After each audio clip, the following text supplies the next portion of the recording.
Hi everyone, Velvet here, and I have some stories for you today. But before we get started, can you please do me a huge favor and like, comment, and subscribe? It'll help the channel out and it'll get you more videos like this. Let's get to it. And our first one comes from Adventurous Belt 664. Am I the beehole for not giving my deadbeat father the inheritance left by my grandpa that would have been his normally? My father, late 50s, left my mom when I, a 20-year-old male, was 3 and my sister was a newborn baby. Mom had many mental problems after this, and we instead were raised by our grandpa, dad's dad, and grandma until our passing when I was 7. Grandpa's not with us last year, and I took over as legal guardian for my sister. Grandpa had nothing to do with my deadbeat father, although he was aware of the deadbeat, had married and fathered other children in the last 5 years. But it changed nothing for him because he did not look too kindly on a man who would abandon his 2 children the way that my father did. He literally left the country to avoid child support and refused to contact with family members for years. He also emptied all the money he had and my mom had before he left us, so he left us with literally nothing. When Grandpa drew up the will, he looked into how he could leave my father with nothing, but that wasn't an option. However, he did need to leave him something more than a single dollar. And that's what he did. The portion that would have been my father's was divided between my sister and me. He also left the house to me and my sister. My estranged father attempted to fight the will and get the share my sister and I own, but was denied because my grandfather did everything above board.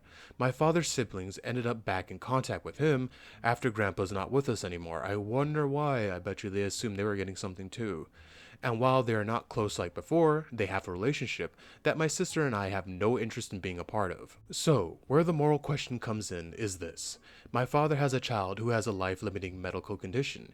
He and his wife are struggling to keep their heads above water, with 4 young kids and not a lot of money. He feels I should give him my share of the inheritance for the sake of the kids. OP, you don't owe those kids anything. Those are strangers, just like that man is a stranger.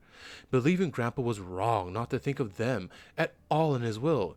He left nothing to my deadbeat father's other children. And that's a lie. He did think about your father. He left him $1. That's pretty good. I told him he wasn't getting anything from me, and my father's siblings got involved, and they all feel like I should give him my share, and that having the house and my sister having the money should be good enough. Okay, so I assume he's telling them to get on you guys because he's going to give them a little flip. That would be my guess. But I could do it as an act of kindness for other siblings. Those are not your siblings. You don't know those people. Those are strangers. I refuse to meet or get to know. I've been under some intense pressure over this, and it has been driven by the illness/condition of this children that he has. I know that's the only reason my aunts and uncles are so bothered by it. Am I the beehole? No, P. No, you're not the beehole. Your father got himself in that situation when he left your mother and you guys, because if he had stayed with you, he wouldn't have had those children and wouldn't have the burden of dealing with all those illnesses and sicknesses with that kid. That's not that's not your family. That's not your kid. That's not your problem. Your grandfather sounded like a smart man and he knew what he was doing and he left the money to you. And if I'm correct, he left him $1, which is smart because then he can't say anything like, oh, I didn't get anything. No, you got $1. They thought about you. And I can feel sympathetic for someone going through a thing, but OP, that's a stranger. You don't have to give a large sum of your money or all of your money from what it sounds like to a stranger because your father had to be, a prick. OP, no, you're not in the beehole. Keep your money because you're going to need it to, especially how things are nowadays with this economy. Keep your money and keep looking out for your sister. And I'm really glad you guys have a nice house now. So that's pretty cool. And give your father nothing. And the same thing with his siblings. Don't listen to them. Start blocking people out and stop taking calls from them, OP. Because I really think they're hounding you because I think he's going to try to give them some money too. That's my guess. But OP, no, you're not the beehole. And our next one comes from 1sprinkles3801. Am I the beehole for telling all my kids it's so my inheritance and I'm not using it to get them out of debt? Edit, for everyone asking why I don't give them their inheritance now, the answer is I'm still here. I can't sell our home and give them the money since I need to live in it. It makes sense to me. I can't drain my retirement fund because I need it to retire. I have 3 kids. They all decided to go to expensive colleges. I paid for their books and gave them money for a food plan, but tuition was on them. They knew from the beginning that college would be on them. My youngest took some community college classes to save money. That's really smart. That's why I got my car, because I took community college first. The rest of the kids didn't do much to lower their expenses. They're all out of college and a whole lot of debt. My mother passed away, and she gave me the house. I'm selling it for around $500,000. I plan to use some of it for a big vacation, and then the rest goes into my retirement fund. I decided to let the kids have a look at the home before it went on the market. It's a really nice area, and the house is great. They were surprised by the amount, and all of them couldn't afford it. I told them I plan to sell it soon. This started an argument about how I came into so much money, but don't plan to give them any of it. I told them it's my inheritance from my mother. She wanted me to have this. Argument escalated even more, and they want me to pay for their school debt. And if I did, that would take 3/4 of my inheritance. So I told them no. I reminded them that when I'm not here, they will have their own inheritance from me. But I'm still here. They are pissed at me. Okay, OP, right off the bat, that is your inheritance, and it sounds like you're being very smart with it. Yeah, you give yourself a little treat, a big vacation, and then you're going to put in your retirement fund. I'm pretty sure you're not going to use all your retirement fund, so they're eventually going to get that money. And you told them, and you let them know, college is on them. They have to figure it out, and they agreed to it.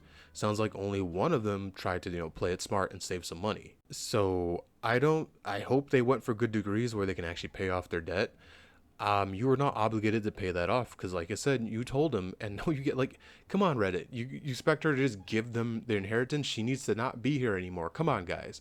But no, OP, no, you're not the beehole. Your mother left that money to you because you're her child, just like how you'll do with them because they are your children. But they need to wait and they need to figure out their own debt because you told them what would happen. So, OP, no, not the beehole, and keep that money because eventually they'll get it as long as you don't go on some crazy spending spree. And our final one is from Anon Throwaway 246. Am I the beehole for telling my mom it's time to move out? I, a 26-year-old male, and my wife, a 26-year-old female, are newlyweds and got our own place in October of last year.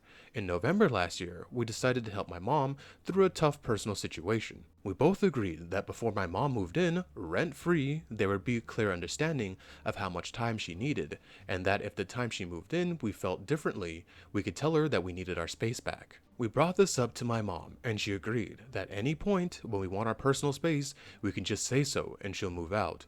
At first, she would help out, clean, buy groceries, and cook. She insisted. Then all these things started slowly stopping until nothing was done. When these things were done, it was met with an attitude towards us. She began to be cold and distant to my wife and I, and unfortunately it feels like we're walking on eggshells in our own home. That sucks. You absolutely shouldn't feel like that in your own home, OP. Recently, after taking in therapy, we came up with a plan to tell her how to talk to her. I approached the conversation in a de-escalated position, but it didn't go the way we planned, or any of the plans we thought would happen. I had the conversation with her, and while I did stand firm that she needed to move out, the guilt tripping hit a little hard. Unfortunately, my point was not getting across, and it was spinned as me going back on my word to help. How are you going back on your word? You agreed you guys have a ripcord you can pull and tell her to get out. This is what's happening. My mom doesn't think it's fair that she has no money to move, and her family is saying that I went back on my word of helping. So Reddit, am I the beehole? No, OP. No, you're not the beehole. You agreed to it, and she had a time limit, or you guys could say, get out. And that's what's happening. You said get out because she's not pulling her weight. If she came in and she was doing all that stuff, maybe. But even then, OP, you guys are newlyweds. You need your space to, enjoy each other as newlyweds. Everybody knows that. So no, definitely not the beehole. I don't know what your mom's deal is where she has no money, but she needs to figure that out because if she's just taking up space, plus you're newlyweds, like I said, you guys need the space. So OP, no, not the beehole. Plus she agreed to this. Thank you for making it to the end of the video with me, and can you please do what I said in the beginning, and like, comment, and subscribe. It really and truly does help the channel out, it helps it grow, and it helps to get more videos like this. Velvet out.